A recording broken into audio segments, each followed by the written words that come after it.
The Joe Rogan Experience.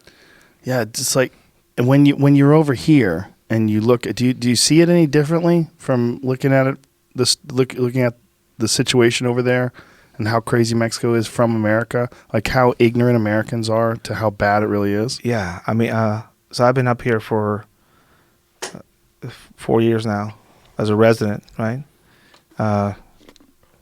And I came up here at the weirdest time probably in U.S. history, as far as, when I was going through my immigration process.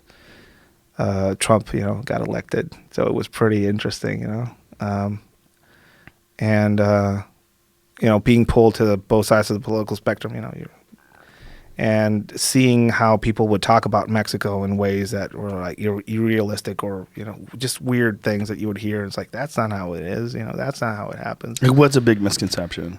That it's a Mexico problem only, and that the influence and the cartels aren't here in the U.S. too. They're everywhere. It's not the border. The border thing is like, that's the border, but they're on both sides. There's definitely cartel here in the U.S.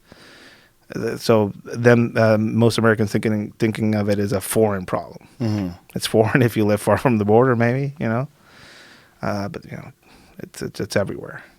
It's everywhere. That's one thing that I always see, and also that it's a problem that Mexico should fix itself. That's a lot. I also hear that. No, they should fix their own shit.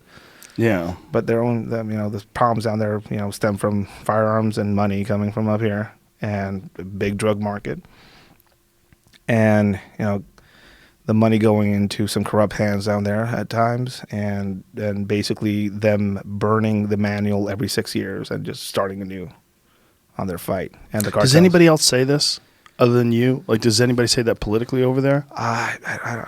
There's a few people. I was actually in charge of the governor of Baja's security detail for 2 years, almost 3 years. I was put there because he was a very good friend of Felipe Calderon. He was his compadre, and he was very high level, and there was a lot of threats in his life. And again, he was heading up the tip of the spear for the counter cartel operations in the whole of Mexico. And he implemented a plan in TJ that was then replicated throughout the country. And he would be very vocal in his, counter cartel rhetoric and how we could do better and how we should all work together. He developed these groups called boom groups. Basically, Army, municipal police, state police, all of them working together in these operations groups and just going out there. And it's the jurisdiction of everybody here to do whatever we need to do. And he was pretty, instrumental. His name was Osuna Millan. And he's out of politics now, and he had a lot of threats on his life, and it was pretty interesting working with him. He's one of those people think that all politicians are corrupt down there. It's not true. There's some good ones. He was one, definitely. I worked directly with him, and I could tell you that he was one of those good ones. And Lieutenant Colonel Lizaola, who's now running for mayor of Tijuana, he's one of those vocal guys. There's a reason why they've tried to kill him 9 times. He's saying something. He represents something, right? There are good people down there willing to fight. It's just that, there's a lot more bad people willing to kill.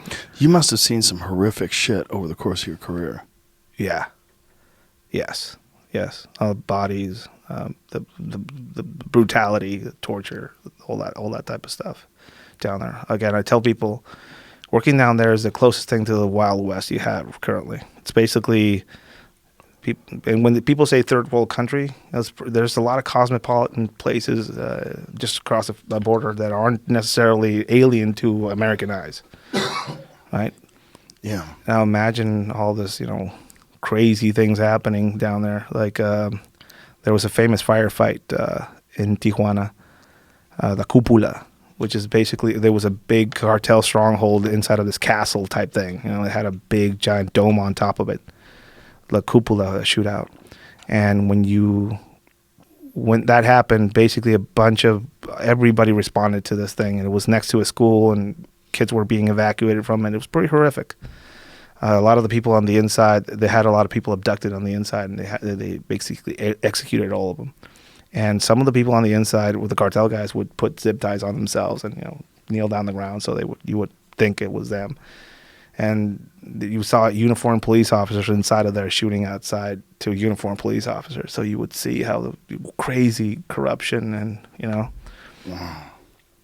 LA shootout happens, bank robbery, 2 guys with AK-47s. North Hollywood, that one? Militarize the whole policing in the United States. That type of thing happens in Mexico every day, and nothing happens, nothing changes. That's the crazy part. How that just is part of the normal now down there. Nothing changes. No adjustments. No adjustments. No evolution. These guys used to roll around dressed as cops with cloned vehicles, and now they roll around in taxi cabs and are more discreet in how they move. These guys used to use drug mules and drug tunnels. Now they use unmanned drones and other means to cross their drugs. So they're always kind of evolving and adjusting. And the government is trying to smash it with a hammer for the past 10, 15, 20 years. Just whack-a-mole. Whack-a-mole.